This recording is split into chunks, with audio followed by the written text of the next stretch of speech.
yo le pido a los hermanos a ver si tienen por ahí sus Biblias o sus celulares donde puedan leer.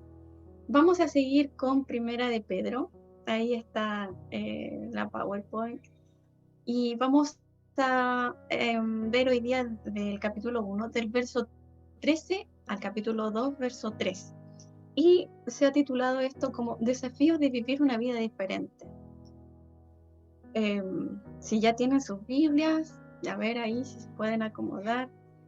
Yo quiero comenzar con unas palabras de Jesús, porque en la parábola de Jesús, cuando habla al siervo fiel, Jesús le dice a todos sus oyentes, le dice, a todo aquel a quien se haya dado mucho, mucho se le demandará.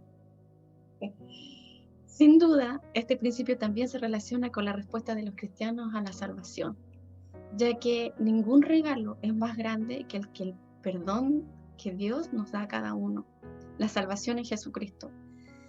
Nada puede demandar una mayor respuesta.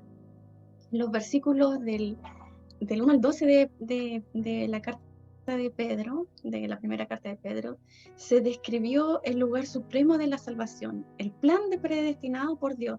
Se explicó la maravillosa promesa de la herencia eterna y proclamó su grandeza intrínseca en ella misma de esta promesa. Así el pastor Leonel la semana pasada nos animaba a través de este himno. Cuenta todas las promesas que el Señor te dio, cómo describe la salvación de esta manera de que es inmarcesible, que, ¿sí? Que no se corrompe, que no se mancha, ¿sí? que no se corroe, que no se marchita. Esta salvación ahora, en la palabra de Jesús, a quien se le ha dado, también se le demandará. Entonces es un poquito lo que está tratando de decir Pedro ahora en estos siguientes versículos. Entonces, ahora todo indica que a esta gran gracia y salvación también Pedro quiere indicar que hay obligaciones y responsabilidades de quienes han recibido esta salvación.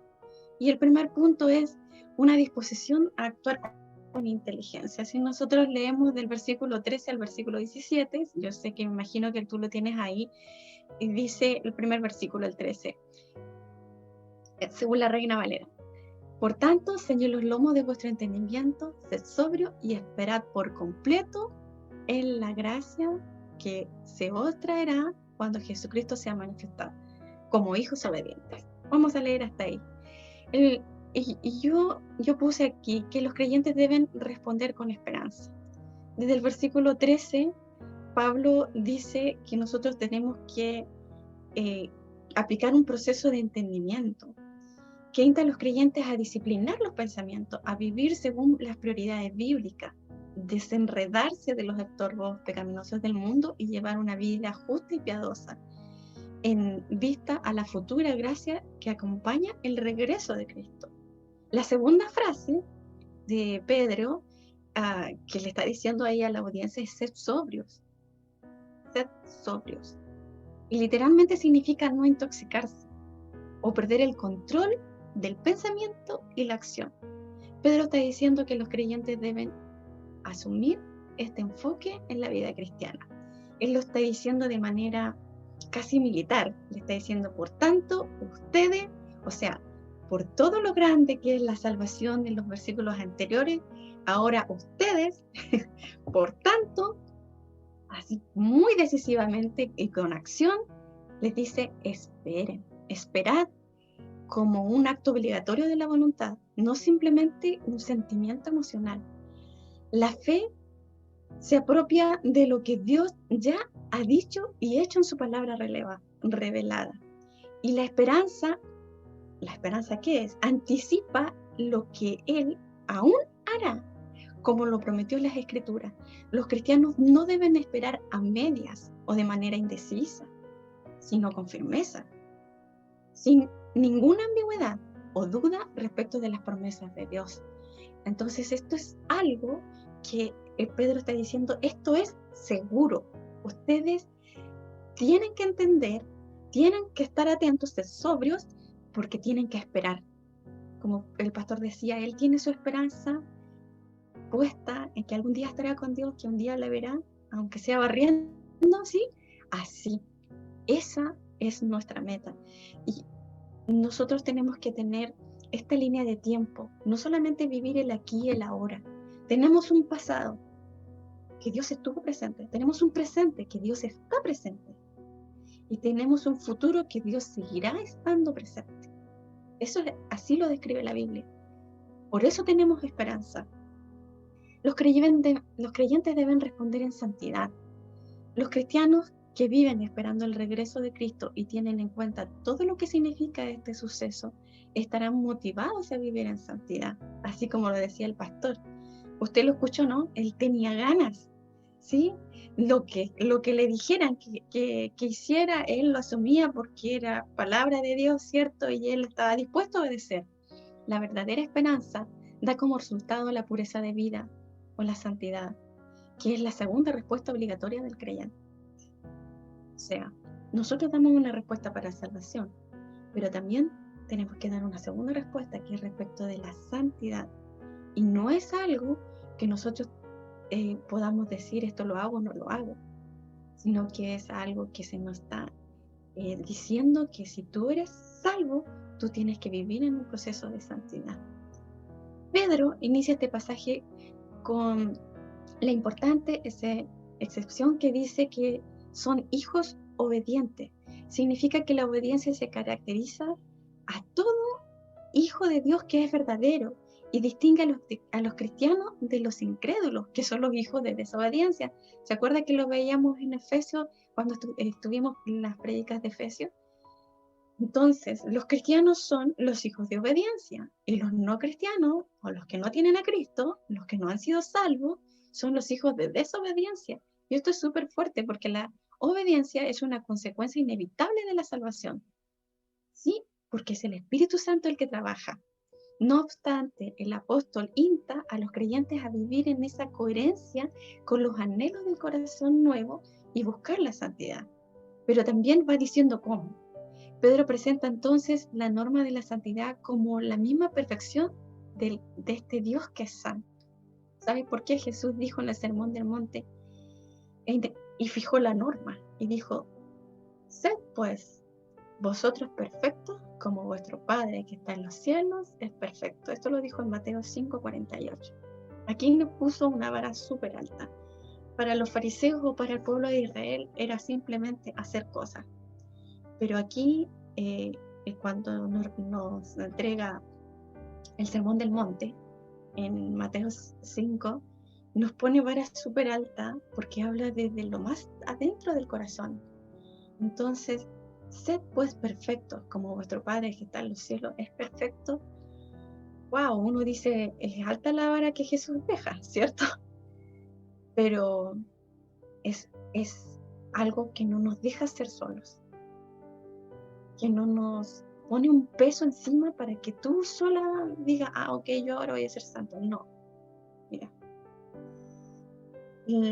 En Levítico, cuando Dios habló al pueblo acerca de la santidad, Él le dijo a Moisés, habla a toda esta generación de Israel, o de los hijos de Israel, y dile, ustedes serán santos porque yo soy santo, Jehová vuestro Dios. Lo dice el Levítico en varias veces, incluso cuando después van a cruzar el río Jordán en Deuteronomio. Así los hijos de Israel estaban llamados a amar y servir a Dios y a separarse de la inmoralidad e inmundicia. Recuerden que Canaán, donde ellos iban a vivir, era el lugar más, ¿cómo decirlo?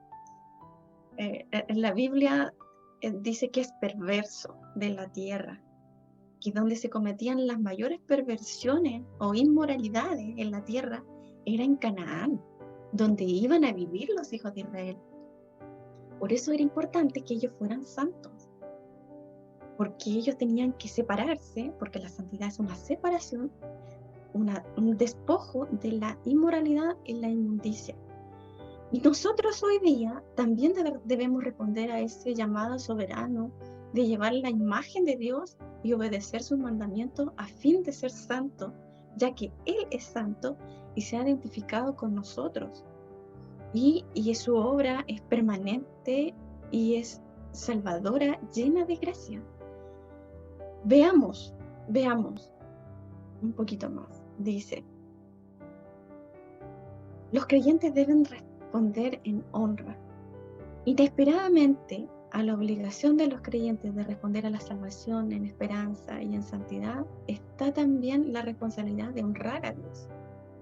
Las frases que dicen reverencia o respeto, asombro hacia Dios, son frases que conducen al temor, que cuando la Biblia dice acércate con temor a Dios, ¿sí?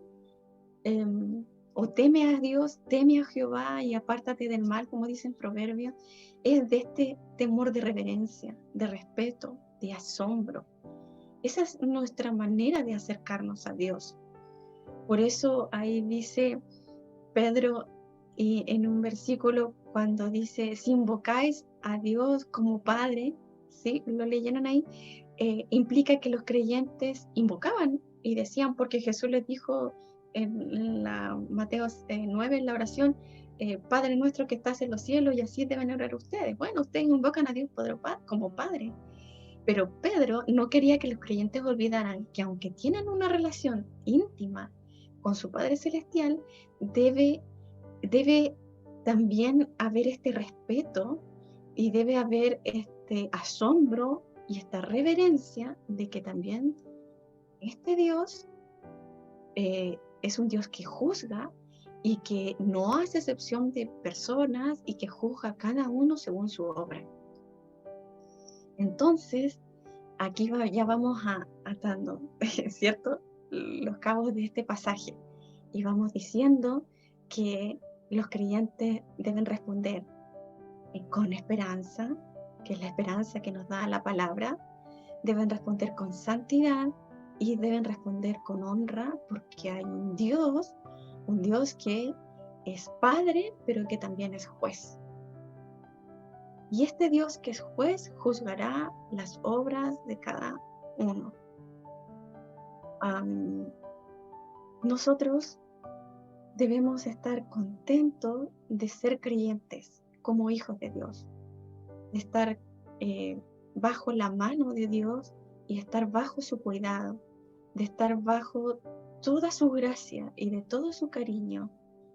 Entonces, cuando Pablo dice, ahora, porque ustedes tienen toda la gracia salvadora de Dios en los versículos anteriores, este versículo que es central dice, sed santo porque yo soy santo, y si invocáis por Padre a aquel que sin excepción de personas juzga según la obra de cada uno, conducidos en temor todo el tiempo, conducidos en respeto todo el tiempo de vuestra peregrinación. Y aquí nos dejan claro de que somos pasajeros en esta tierra, que nuestra mirada, nuestra esperanza debe estar puesta en la palabra de Dios, en ser sobrios, porque tenemos que esperar cuando Jesucristo sea manifestado, como dice el verso 3. Y aquí del verso 18 al verso 21 habla de la redención. No lo habla tan claro en los versículos anteriores, así que yo me voy a detener en esta porción de los versículos 18 al 21. Usted lo tiene ahí, dice, como fuiste rescatado de vuestra vana manera de vivir, la cual recibisteis de vuestros padres, no con cosas corruptibles como el oro y la plata, sino con la sangre preciosa de Cristo, como un cordero sin mancha y sin contaminación, ya destinado desde antes de la fundación del mundo. Aquí hay una palabra relevante que es redención. La redención es un término que describe una de las características esenciales de la salvación. Si hay una manera de ilustrar la salvación es a través de uno de estos términos, de la redención. Trata específicamente con el costo de la salvación y el medio por el cual Dios recibió el pago, ya que todos los seres humanos son esclavos indefensos del pecado y están condenados por la ley, y se les ha de perdonar y reconciliar con Dios. Él tiene el poder de rescatarlos de su condición. Solo Dios, solo entonces puede ser liberado de la esclavitud y de la maldición del pecado. Esta redención de la que habla Pedro aquí nos lleva al Antiguo Testamento. Para el año nuevo fui de donde mis papás y ellos estaban viendo Moisés y justo estaba esto del relato de la muerte de los primogénitos, la última plaga. ¿Se acuerdan de eso? A ver, donde decía que ellos debían asar un cordero, pero antes de asarlo debían estilar la carne, o sea, la sangre, y la sangre debían colocarla en los dinteles de la puerta, en los marcos de la puerta, y para que el ángel de la muerte no pase por ahí. Entonces, esta ilustración de salvar la vida de los primogénitos de las familias de Israel, el cordero fue la ilustración divinamente ordenada por Dios. Y este sacrificio del cordero tipificó la muerte expiatoria de un sustituto inocente que redimía, ¿sí? Que redimía, tenemos nuestra palabrita, que a quienes estaban en la esclavitud.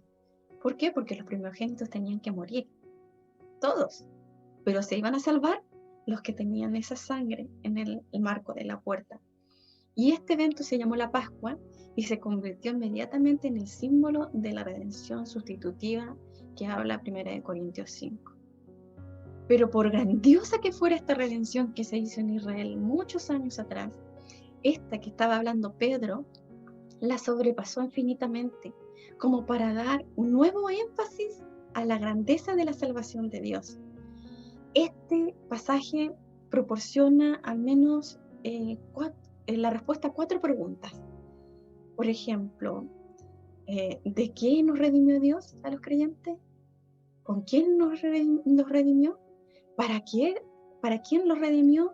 ¿Y para qué los redimió? La redención, según lo que dice Pedro aquí, se estableció 4 rasgos que caracterizan a todos y que incluyen a los redimidos antes de la redención. O sea, antes de responder estas preguntas de qué nos redimió Dios y en fin, vamos a hablar un poquito de qué pasaba con nosotros antes de la redención. Y yo me quiero detener esto porque es clave. Aquí es clave, porque aquí nosotros le damos el sentido a lo que significa la salvación. La primera característica de todos los pecadores no redimidos es que, según el versículo 14, es que aquí llama los deseos. Deseos son pasiones irresistibles y dominadoras generalmente hacia hacer lo malo. En el versículo 14, aquí lo tengo, dice: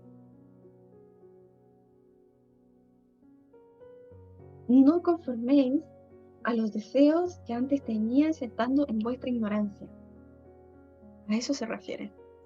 Entonces, aquí vamos a hablar un poquito de los pecadores, de los no redimidos, o de cómo nosotros estábamos antes, eso estoy afirmando así, de llegar a Cristo. Santiago dice, y esto lo dice muy bien, dice Santiago 1, 14 y 15, describe la obra pecaminosa. Cada uno es tentado cuando de su propia concupiscencia, y ese es deseo, es atraído y seducido. Entonces la concupiscencia o deseo, después que ha concebido, da a luz el pecado, y el pecado, siendo consumado, da a luz la muerte, porque la paga del pecado es muerte, dice Romano. Y esto, por eso es que Pedro lo dice de manera así como importante, porque estos deseos o pasiones irresistibles que nos dominan y generalmente para hacer lo malo, están presentes en nosotros antes de ser cristianos. Pero también a veces a los que han sido redimidos afectan. Y afectan la imaginación del creyente. Por eso lo primero que dice aquí es que, oye, ten cuidado con tu entendimiento y mantente sobrio. ¿Por qué? Porque todo comienza en nuestra imaginación, en nuestra mente. Cómo nosotros llegamos a cometer pecado es a través de la mente. Nadie puede decir, oh, no me di cuenta. ¿De qué? Aquí lo que está diciendo Santiago es que cada uno es tentado cuando en su propio deseo irresistible es atraído y seducido. La pregunta que cabe aquí, ¿cuáles son mis deseos irresistibles? ¿Por dónde Satanás me tienta? Él sabe cuáles son mis debilidades. Y ahí yo soy atraída y seducida. Entonces, este deseo que es tan grande, después que ha concebido, o sea que ya entra a ser un deseo, no solamente una imaginación, sino que es un deseo fuerte, da a luz el pecado. Y el pecado, cuando se hace, cuando es consumado, dice, da a luz la muerte. Y esto es impresionante, porque en cada uno de estos procesos, que es para llegar al pecado, Dios está con nosotros y el Espíritu Santo está con nosotros. Y cada uno de estos momentos, desde la imaginación hasta que nosotros tenemos este deseo fuerte, el Espíritu Santo está generando una lucha dentro de nosotros. Pero si no tenemos nosotros, así como dice Efesios, ¿cómo luchar esta lucha? ¿Cómo nosotros podemos combatir esto si no tenemos palabra de Dios, si no tenemos esta esperanza puesta en el cielo, esta esperanza puesta en Jesús, si no tenemos de dónde agarrarnos, por eso hago así, si no tenemos eso, cuando la carne se alimenta y alimenta un pensamiento pecaminoso dentro de la imaginación, esta inventa un escenario y este escenario estimula la lujuria y es un deseo fuerte, mueve nuestras emociones y las emociones mueven nuestra actitud, nuestra voluntad, nos convencemos a nosotros mismos y pecamos. ¡Wow! Entonces, por eso es que Pedro pone mucho énfasis en nuestra mente cuando dice, ceñid los lomos de vuestro entendimiento y sed sobrios y esperad. Estos tres elementos vistos en el punto 1 son los que a nosotros nos ayudan a mantenernos firmes frente a la tentación. El versículo 14 también identifica la ignorancia. Entonces dice, sino como, nosotros estábamos conforme a los deseos, antes de estar sentados, tenías estando en vuestra ignorancia. O sea, el versículo 14 no nos deja bien parados. Nos dice que primero estábamos llenos de deseos y además en ignorancia. Y esta ignorancia se refiere a la ausencia de una comprensión espiritual. Claramente, no tenemos idea en esa ignorancia cuando somos hijos de desobediencia o somos desobedientes o somos, cuando no éramos cristianos, cuando no teníamos a Cristo, a una ausencia total de una comprensión espiritual. El apóstol Pablo dio testimonio cuando dice que habiendo yo sido antes blasfemo, perseguidor, injuriador, más fui recibido misericordia porque lo hice por ignorancia e incredulidad. Claramente cuando nosotros no tenemos a Jesús o no teníamos a Jesús, actuábamos con mucha ignorancia por esta falta de comprensión espiritual. Y esta es una esclavitud de los no redimidos. La tercera característica de los no redimidos es su vana manera de vivir, que dice que nosotros heredamos de nuestros padres, ¿sí? Como que sed vosotros santos porque como aquel que os llamó. Y dice que nosotros heredamos de nuestros padres esta vana manera de vivir, inútil, superficial, sin valor alguno, sin que importe la manera de pensar. Todo hombre o mujer no redimido está viviendo de una manera vana. Incluso los mayores logros que puede tener los incrédulos no tienen sentido desde la perspectiva de la eternidad, porque se desvanecen aquí, ahora. Son como oro o plata, pero que van a quedar aquí. No tienen una trascendencia. Aquí también hay un cuarto rasgo de la condición de perdida de los no redimidos, y es la tradición religiosa. Y es la que dice que, o que se identifica como ideas que recibiste de vuestros padres. Ahí está lo que estaba diciendo, perdón, los lentes me fallan. Los fariseos y sus seguidores eran partidarios, ¿sí?, de una inútil tradición, así como lo dijo Jesús. Les dijo: hipócritas, bien profetizó de vosotros Isaías cuando dijo: este pueblo de labios me honra, mas su corazón está lejos de mí, pues en vano me honran enseñando como doctrinas mandamientos de hombre. Entonces, nosotros tenemos que contrastar y tener ojo. ¿Qué es lo que nosotros antes creíamos y qué es lo que nosotros creemos ahora? Por eso es tan importante nuestro entendimiento, vuelvo a decir, nuestra sobriedad y mantenernos en la esperanza. ¿De quién nos redimió Dios a los creyentes? ¿Sí? De nuestra vana manera de vivir. ¿Con qué nos redimió Dios? Con la sangre preciosa de Jesús, ¿sí? La sangre preciosa de un cordero sin mancha y sin contaminación. ¿Por medio de quién nos redimió? Por medio de aquel que ha sido predestinado, dice el versículo 20, desde antes de la fundación del mundo y manifestado en los posteros tiempos por amor a nosotros. Entonces Él está diciendo que este Cordero Precioso, Jesucristo, Él es el quien ha llevado a cabo el ejercicio redentor de nuestras vidas.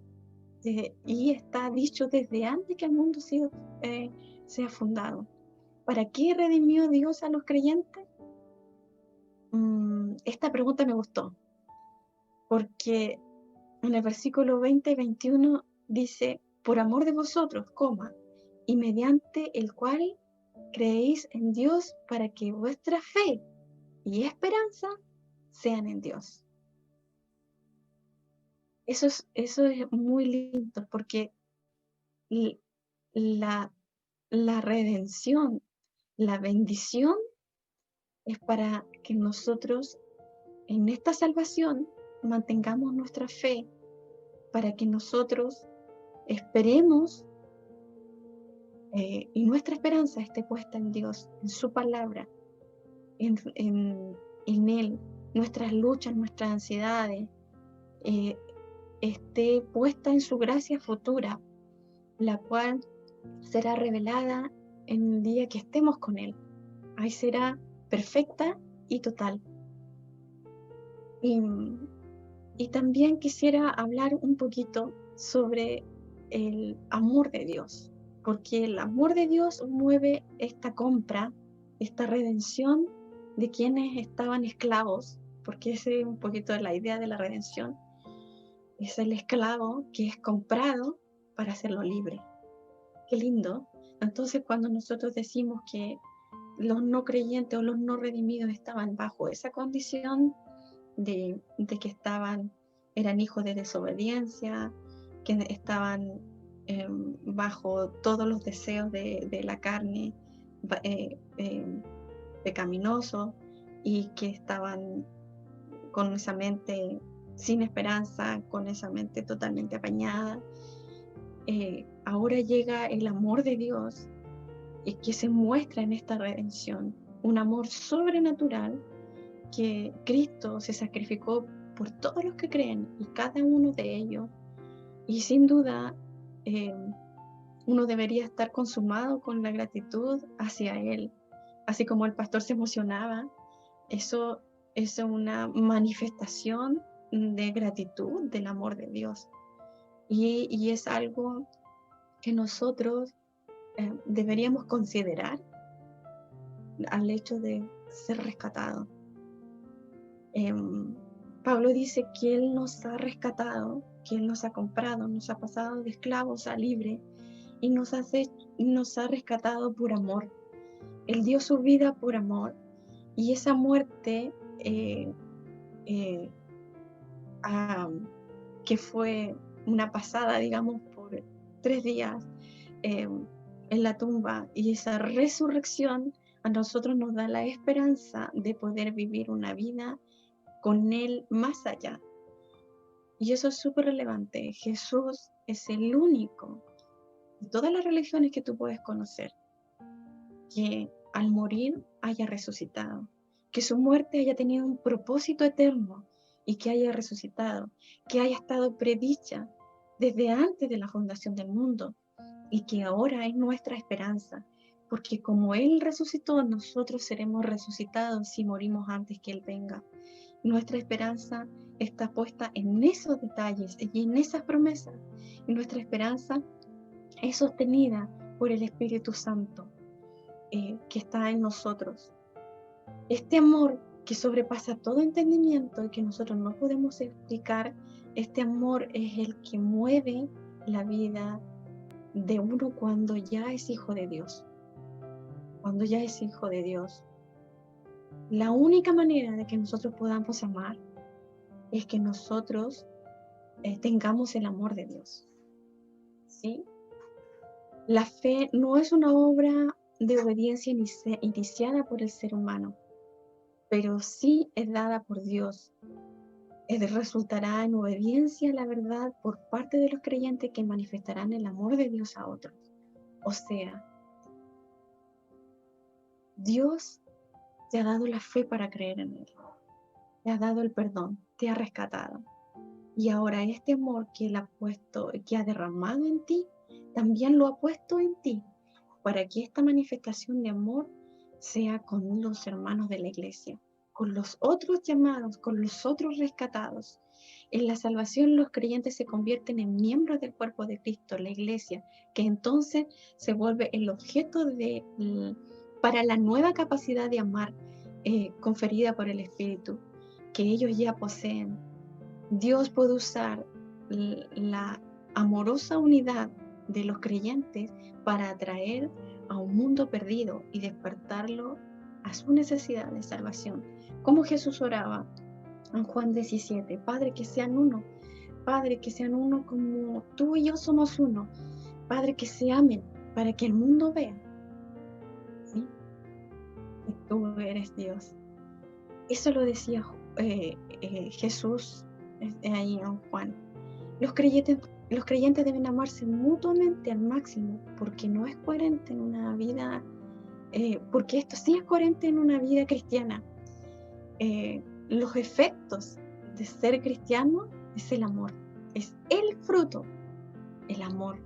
Hemos sido rescatados por amor para mostrar amor a otros en el futuro. Qué lindo, qué lindo. Ahora, ¿qué tanto amor tenemos nosotros? ¿Qué tanto expresamos el amor? Eso es súper relevante, porque por eso hemos sido rescatados, para expresar el amor al mundo que el Dios tiene, para llevar su amor. Yo recuerdo que cuando era niña se cantaba un corito que decía, su amor, su amor, su amor está corriendo ya. Y a todo el mundo, dale de su amor. A todo el mundo, al que está cerca, al que está lejos, dale de su amor. Yo no sé si algunos lo conocen, pero y de eso se trata. De eso se trata el precio rescatado en el rescate que hizo Jesús en nuestra vida.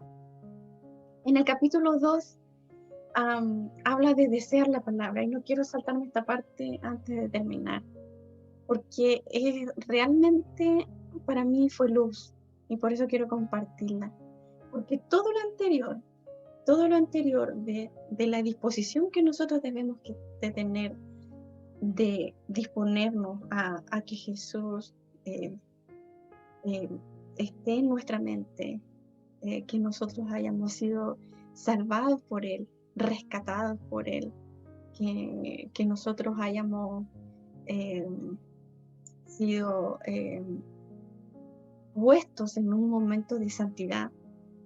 La salvación nos reclama la santidad. También está cómo hacerlo, y de eso se trata en estos 3 versículos del capítulo 2. A mí me parece que es la bajada de todo lo anterior. Y lo voy a leer, dice, desechando pues, según la Reina Valera, toda malicia, todo engaño, hipocresía, envidia y todas las detracciones. Desead, como niños recién nacidos, la leche espiritual no adulterada, para que por ella crezcáis para salvación, si es que habéis gustado de la benignidad del Señor. Y esto es lindo porque el amor por la palabra de Dios y deleitarse en ella distingue siempre a los que son de la verdad, a los que son verdaderamente salvos. Jesús manifestó en Juan 8, si vosotros permanecéis o permaneciereis en mi palabra, seréis verdaderamente mis discípulos y conoceréis la verdad y la verdad os hará libres. Juan 8, 31, 32. Esto es para aprendérselo de memoria. Esto es como para sacar la espada y así luchar. Pedro quería que los cristianos fueran fieles y ese mismo anhelo hacia la palabra de Dios es motivado por el Espíritu. Ahí hay 5 perspectivas que siguen y llevan a un deseo más fuerte y constante por la palabra. Los creyentes deben recordar su fuente de vida, deben recordar su pasado y qué es lo que hizo Dios, qué es lo que te da la vida. Deben eliminar sus pecados, según este pasaje, deben admitir su necesidad y deben buscar su crecimiento espiritual y deben reconocer sus bendiciones. Esos son los 5 elementos o las 5 perspectivas que tienen estos 3 versículos. Entonces, cuando dicen en el versículo 1, la palabra del Señor permanece para siempre, dice justo en los versículos anteriores, 23 y 25 del capítulo 1. Por eso ahí dice, pues, cuando comienza el verso 1, desechando, pues. Este pues que aparece ahí entre comas equivale al por tanto, o por lo tanto, entonces, y que se remite a los versículos anteriores. O sea, por esto anterior, entonces, la palabra del Señor permanece para siempre. La palabra actúa y se convierte en la fuente continua de transformación y crecimiento espiritual para los creyentes. Entonces, ahora, ¿cómo nosotros vamos a desear la palabra de Dios? Dice, desechando pues toda malicia, todo engaño, hipocresía, envidia y todas las detracciones. Y aquí me quiero detener. Esforzarse por eliminar los pecados es un prerequisito para sustentar el deseo por la palabra de Dios. Alguien que está envuelto en pecado no va a desear la palabra de Dios. Pedro manda a sus lectores a deshacerse de los pecados en sus vidas. El verbo traducido es desechando. Se aplica a toda clase de rechazo y a veces se refiere especialmente como a quitarse la ropa sucia. Es como cuando tú te lavas, no te pones de nuevo la ropa sucia. Tú eres lavado, eres redimido, eres comprado, eres traído a la luz. Eres su hijo. No te pongas otra vez la ropa sucia. Eso quiere decir, y deséchenla, o sea, por favor, lo que está diciendo Pedro, desháganse de esos pecados en sus vidas. Cuando habla de estos 4 pecados, la malicia, ¿sí? La malicia es una palabra con todo incluido para el pecado, refiriéndose a una maldad, a una bajeza generalizada. Cuando algo es malo es malicia, lo hizo con malicia, ¿sí? Lo segundo que demanda es eliminar todo engaño, es toda astucia, deshonestidad, falsedad y traición. En tercer lugar, Pablo enumera la hipocresía, que eso es como ponerse una máscara, una falta de sensibilidad, un fingimiento espiritual. Es una conducta no verdadera o coherente con alguien que realmente cree o afirma creer. Por último, dice detracciones. La palabra representa susurros, chismes, murmuración. Se refiere esencialmente a difamar el carácter de alguien.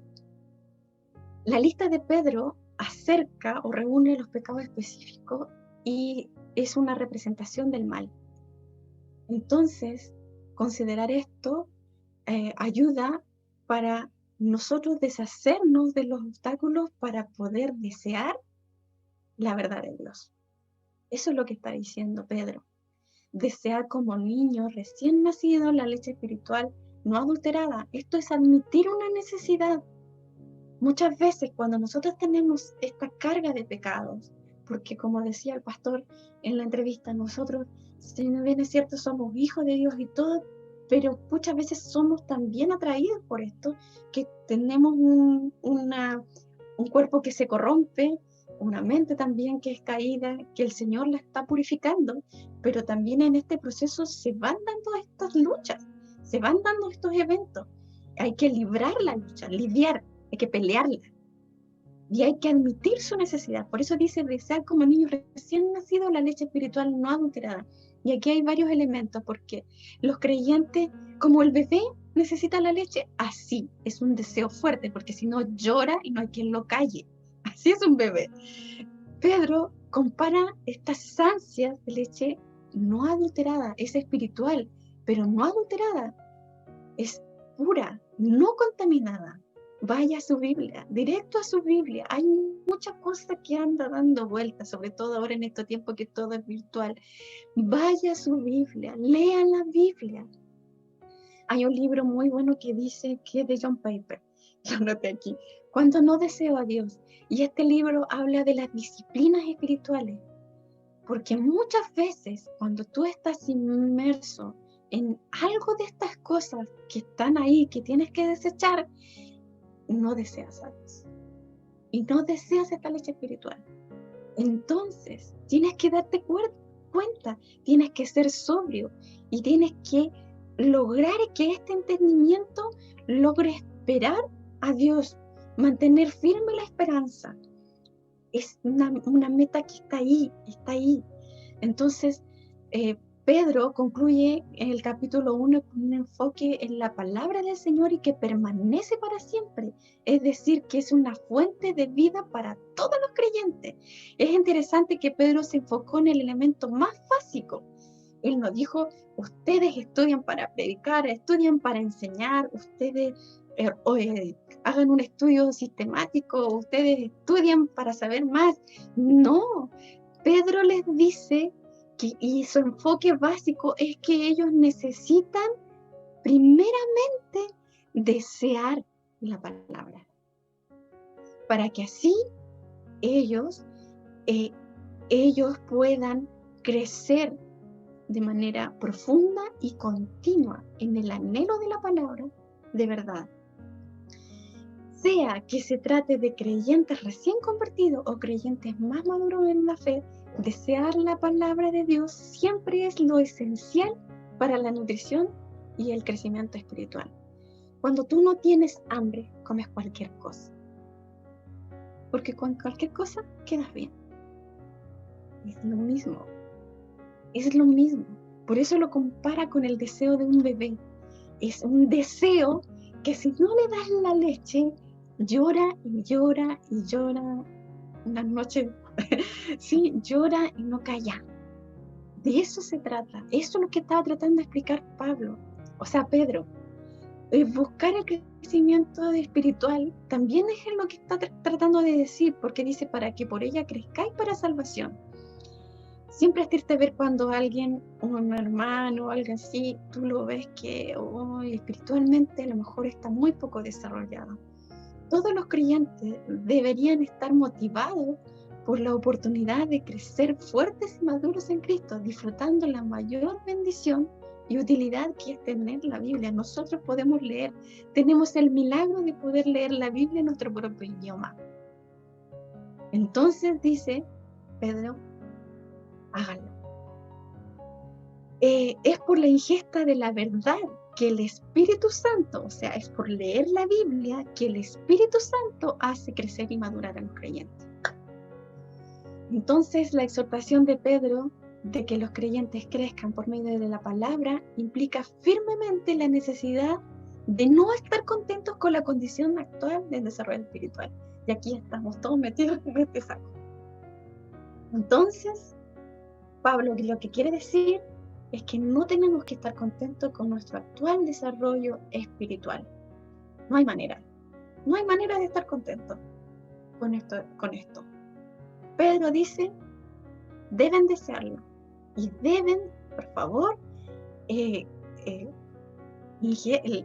la palabra, ¿sí? Comer de esta palabra, saciarse de esta palabra para que puedan crecer. Y así reconocer las bendiciones del Señor. Así habéis gustado la benignidad del Señor, como termina en el verso 3. Esta es la quinta perspectiva, ¿no? De gustar y ver qué bueno es Jehová, así como lo dicen los salmos.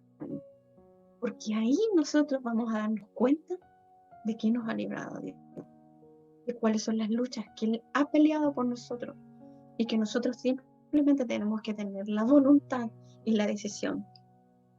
Solo se puede desear la palabra dejando el pecado atrás. Eso. Admitir la necesidad de que uno tiene esta necesidad de que debe leer la palabra, de que debe buscar el crecimiento espiritual. Reconocemos las bendiciones que Dios ha recibido incluso de antes de que nosotros fuéramos cristianos. Aún ahí Dios estaba presente. Pero todo esto comienza con una disposición al corazón de despojarse del pecado para poder desear y crecer en el Señor. Por eso habla tan detalladamente de la redención. Está diciendo, tú que eres hijo de Dios, ya eres salvo. Entonces, ahora simplemente tienes que despojarte de lo que te estorba. Entonces, los cristianos deben buscar esta santidad. Eso es despojarse. Eso es dejar el pecado atrás, buscar la santidad. Responder a Dios en el amor, amándonos como hermanos y hermanas en Cristo. Y por último, los creyentes deben responder a su necesidad esencial de la palabra, deseándola continuamente. Como conclusión podemos decir que a veces sucede que no logramos visualizar el futuro o hay menos esperanza. Se vive solo el aquí, el ahora. No hay pasado, presente, futuro donde depositemos nuestra esperanza. Revisa lo que piensas y lo que crees. ¿Hay esperanza en ti de las promesas de Dios? ¿Las conoces? ¿Conoces sus promesas? El pastor las nombraba, él decía, yo estoy seguro que algún día estaré con él, yo estoy seguro que tú las conoces. ¿Tienes claro el futuro de la iglesia de Cristo? ¿Lo esperas? Jesús pagó un gran precio por ti. Eres su rescate. ¿Qué ha pasado contigo cuando piensas o qué pasa contigo cuando piensas que Él te redimió? ¿Con qué te redimió? Con su sangre. ¿Por medio de quién? De Jesús. ¿Y para qué te redimió? ¿Para mostrar su amor al mundo? Cuando dice, habiendo purificado vuestras almas por la obediencia a la verdad mediante su Espíritu, ¿habías notado que hay un proceso de santidad que estás viviendo y que tiene un fuerte componente de voluntad propia, que es la obediencia a la verdad en las fuerzas de su Espíritu?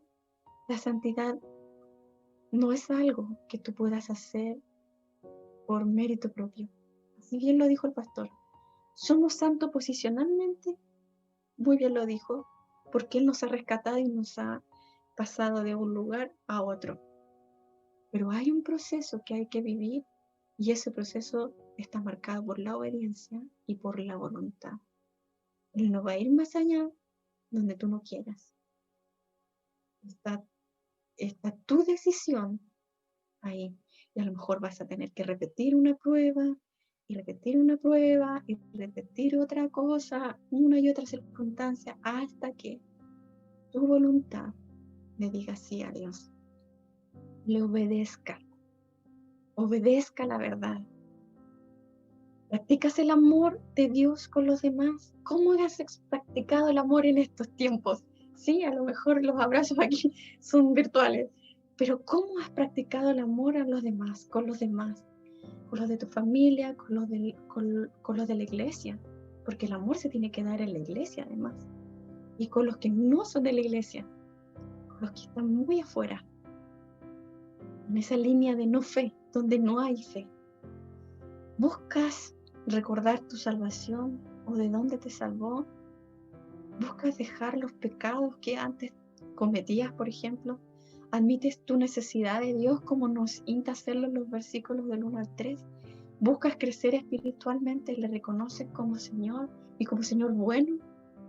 Como bueno y perfecto. Vamos a orar.